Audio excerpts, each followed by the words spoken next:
Hey, Justin here with Stay at Home Dads Podcast. Once again, welcome to the place. I talk about a lot of different topics that relate to my kids, my family, my personal health and wellness, as well as some parenting struggles that I have and share with you, tips I find on the internet and from other professionals for those said struggles that I have.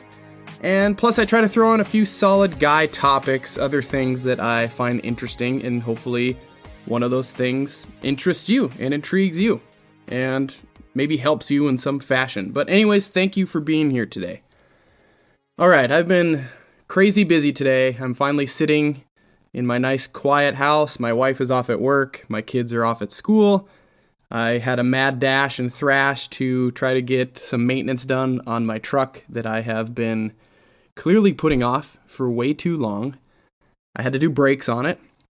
I drive an older truck. It's a 2002, so it's 21 years old, and I don't drive it very often since I'm a stay-at-home parent, but I was driving it the other day, and it started squealing really, really bad. And actually, okay, let's be honest, it wasn't the other day. It was probably like a month ago, and I put it off, and I put it off, and I put it off. Well, I finally decided, hey, let me check this out yesterday. And I jacked it up, looked underneath it. Okay, the brakes were totally fried. They were shot. So I had to fix it. I'm a mechanic by trade. That's in my wheelhouse. I know how to do that. So I start researching, finding parts, ordering stuff. And come today, I run and go pick it all up. But I also have to pick up my daughter at 2:40 from her school. So now I'm on this crazy time crunch. So got my parts, thrash it about, get it all torn apart. Come to find out I have other issues that are going on in there. If you look at my personal Instagram, I put some stories up if you care to check it out. But yes, I have an axle seal leaking. The brakes are bad, like I said. So this whole thing is snowballing into something else. But anyways, that's been my morning. I kind of have it halfway done, enough to be able to go get my daughter. And then I'll finish the job when I get back home. But anyways, this kind of goes into what I want to talk about today. Working in the garage for me and doing stuff like that, even though it was a mad dash and thrash, is kind of like my happy place. It's my place that I decompress. It's the place that I can just focus on one thing and I enjoy. I enjoy that. That's my time. So today I want to talk about something that I know I may have touched on in the past, but I didn't really take a deep dive into. And that's finding time for self-care. So like I said, that garage stuff is kind of my self-care. And I just want to talk about how important it is to our wellness as a dad or as a mom. I think a lot of these things that I'm going to talk about can definitely benefit either parent, like 100%.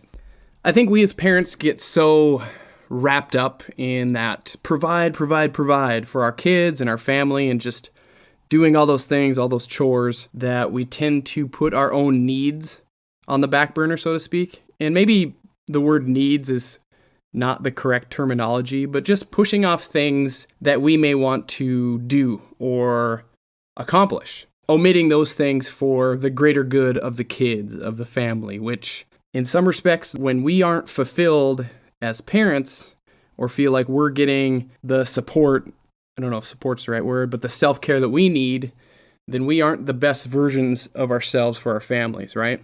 We feel stressed, overwhelmed. You may feel like it's constantly about someone else's needs rather than your own. And a lot of time that someone else is our kids, because they need a lot of attention. They need a lot of help. They need a parent. That's what we are.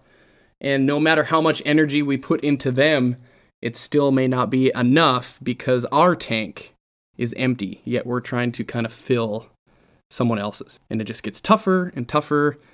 And then we're not really empathetic towards other people. We kind of have a hard time understanding things. We're not patient. That patience goes out the window. And we don't want to be like that. We don't want to go down that road. We want to make sure that we take care of ourselves so we can take care of others. And like I said, we want to just be that best parent or spouse, right, that we can be. Does that make sense? I don't know, but I hope you get what I'm putting down here. I hope you understand what I'm talking about. I'm no doctor. I'm no psychologist. Remember, I say that every day, but I'm none of those things. I'm just this average dude, this average dad. So So let's talk about what self-care is real quick. I know we probably all know, but let's just hear it out loud like I like to do. It's the intentional and purposeful actions taken to promote physical, emotional, and mental well-being. Pretty simple, right? It means taking the time to care for ourselves and our needs so that we can be better equipped to handle the demands of our lives and the demands of being a parent, because that is hard. It's not the hardest thing in the world, but those can be difficult shoes to fill. And it can be quite draining, honestly.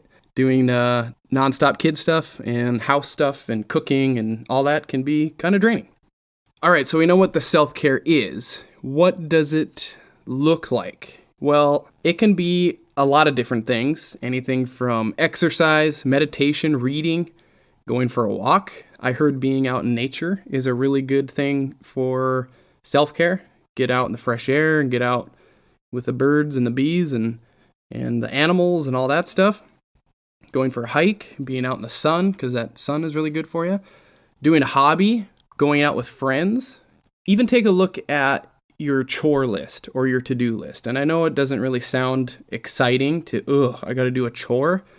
But in some respects, knocking something off of a chore list can be self-care. Like what I just did today. Yes, that's kind of my hobby. I like doing those things and working on things, but I also got to cross something off of my chore list. Do the brakes, do the maintenance on my truck. And that's something that can kind of give you almost a morale boost in a way, because you get to cross something off your list. And if you listen to old shows, you know that I'm really big on making lists and writing things down of things we want to accomplish, things we need to do, all sorts of things. Lists are, I don't know, I love them. Anyways, it can be a lot of different things. So ultimately, that is something that you will have to determine on your own. Like, hey, what do I like to do for myself? When you take out every other aspect of your life, like, what do I enjoy doing? And then kind of make a list, of some of those things. I hit the gym. I try to do that almost every day, at least 5 or 6 days a week. And well, honestly, I haven't been doing that. I've been too busy and overwhelmed, and the gym tends to take a back seat, which isn't performing my self-care like I should be, but I just try to take it day by day, and when I get into the gym, I get into the gym.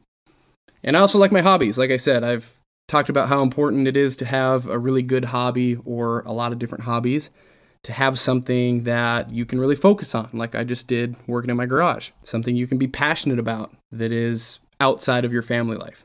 And there's other things. I don't want to go into just listing a ton of things. I mean, there's gardening. That's a good one.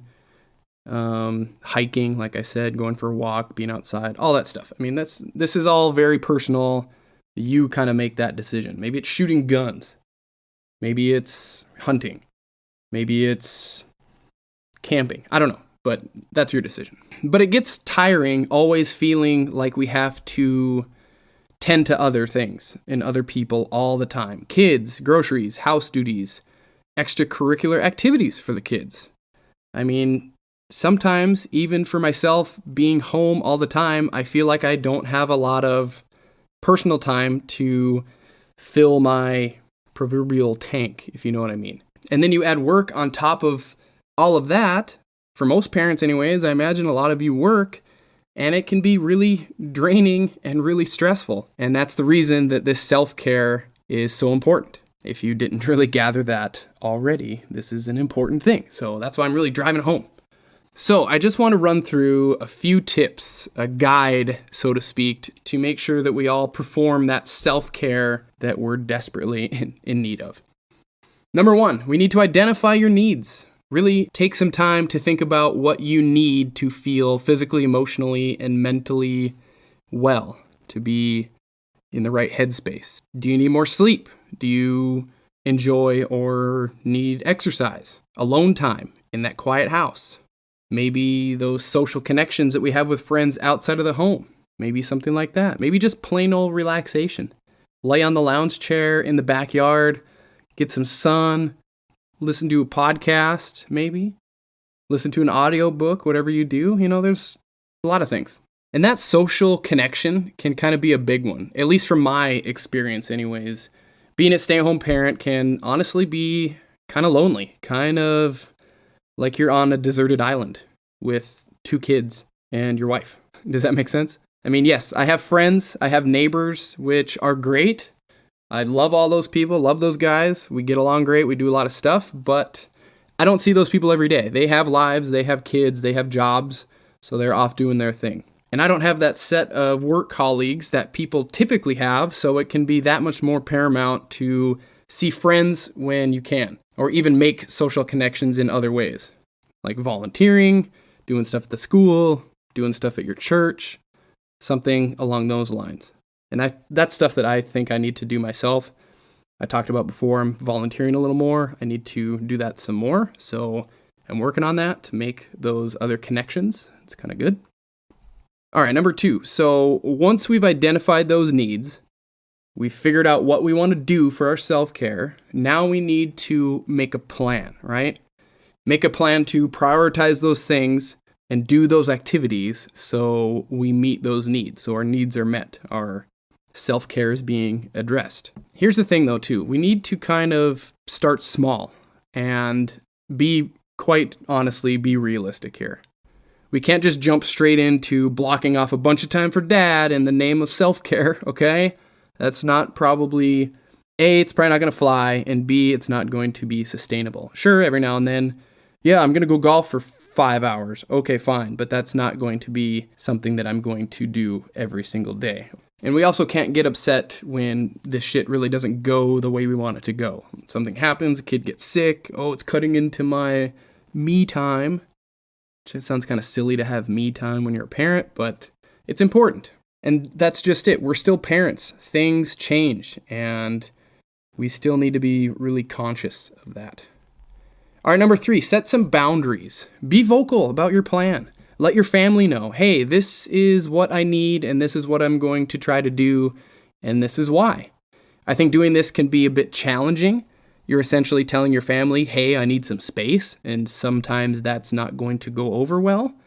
So I would suggest doing this in a relaxed moment when there's not people rushing around and kids trying to get out the door. Just try to, I'm not saying break the news to them, but just, we don't need to be super in your face about it, I guess. Also, make sure to use I statements. I'm feeling a little overwhelmed, and I'm going to need an hour to go work out, or to go for a walk and clear my head, stuff like that.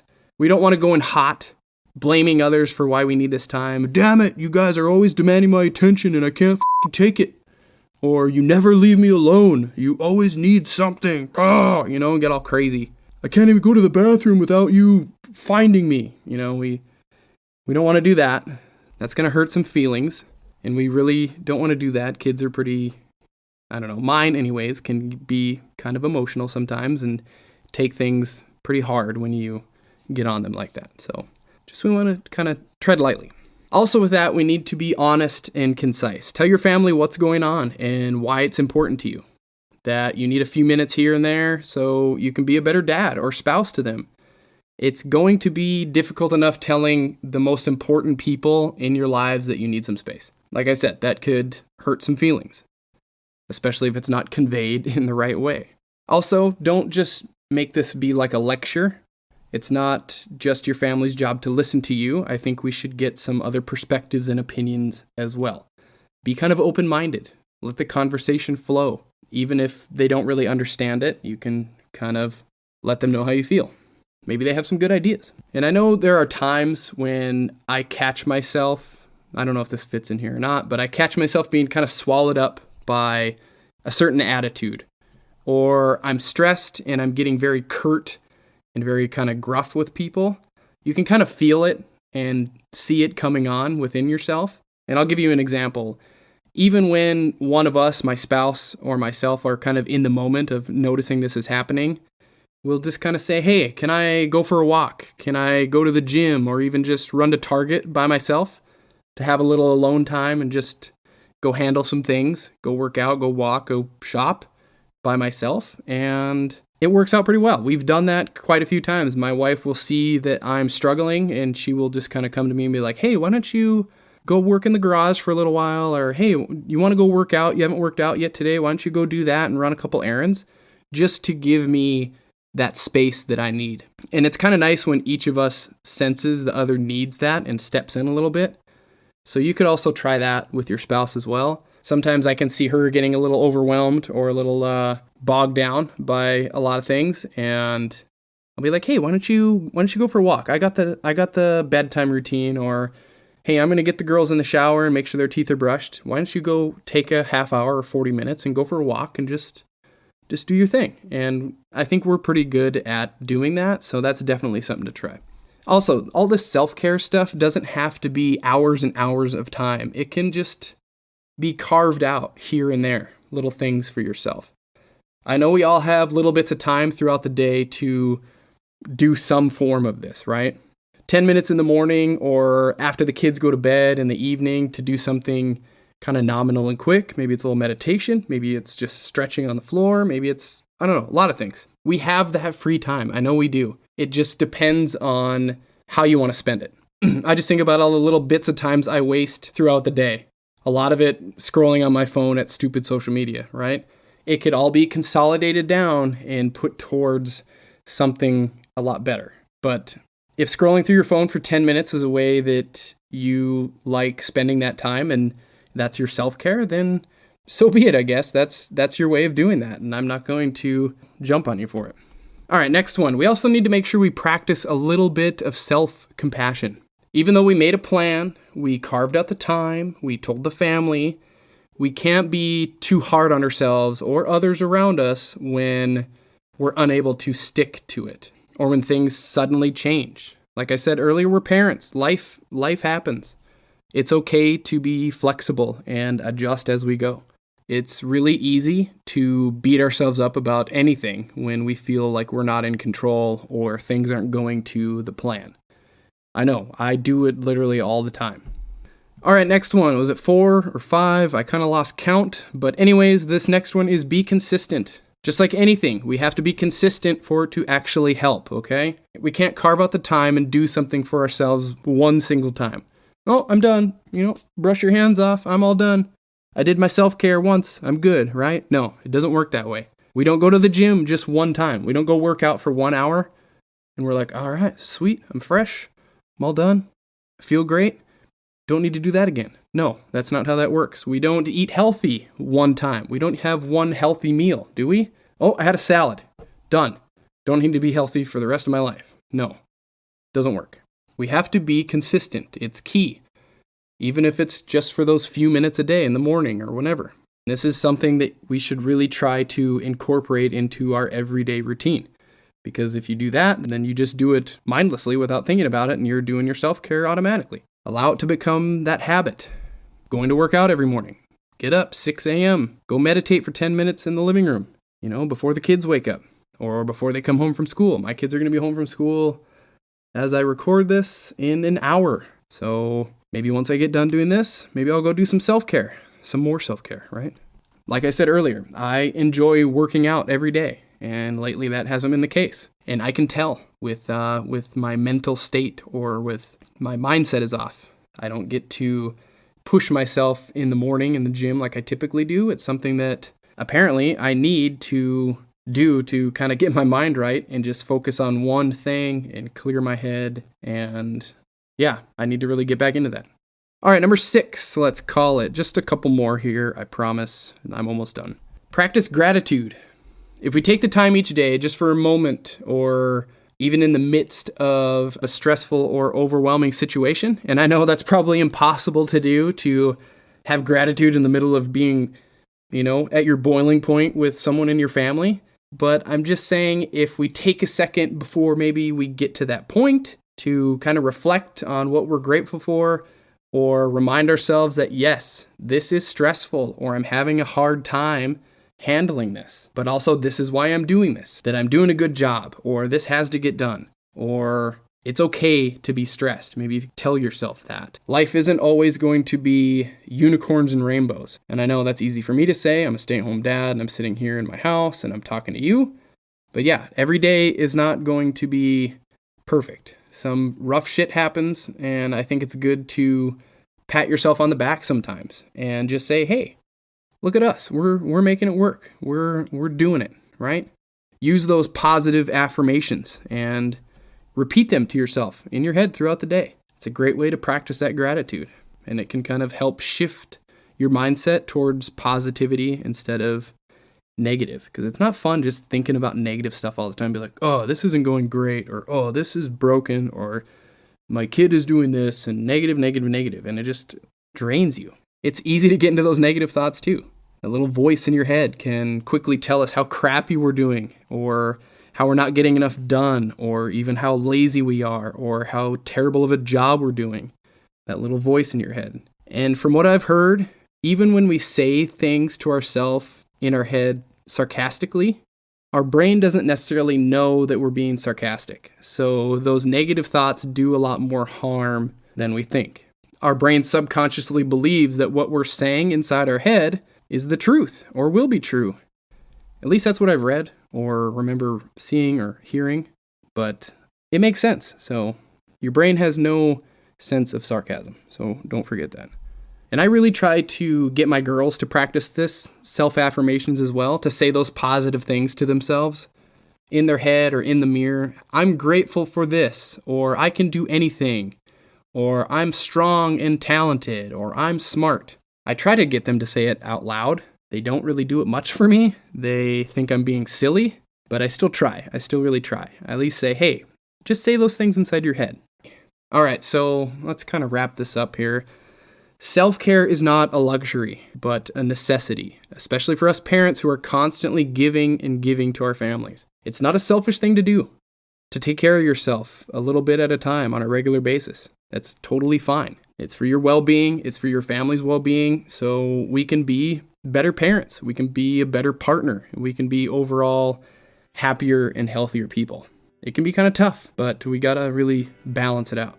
All right, that is about all I have for today's episode of Stay at Home Dads Podcast. I hope I explained some of those things, self-care, well enough, give you some decent examples of how to go about making sure that we incorporate this into our lives and our routines. I hope I did that. Like I said, it's going to look different for everyone. What self-care looks like for me is not going to be the same for you. So just make sure that you can find some of those things and create a routine and really stick to it. If you have any questions or comments for me about today's show, or anything for that matter, I'd love to hear from you. I really do. I know I say it every week, but I'm serious. Send me a message. You can hop over to podbean.com or check out my new Instagram page at stayathomedads_podcast and, let me know.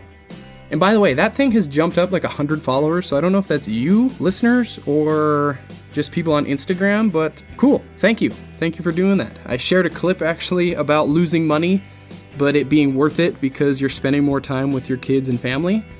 And it's not even my personal content. I shared it, and people like it.